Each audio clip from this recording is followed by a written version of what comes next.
прекрасный автомобиль.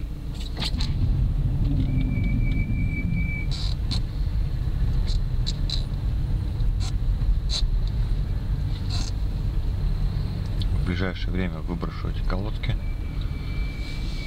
потому что это невозможно так ездить.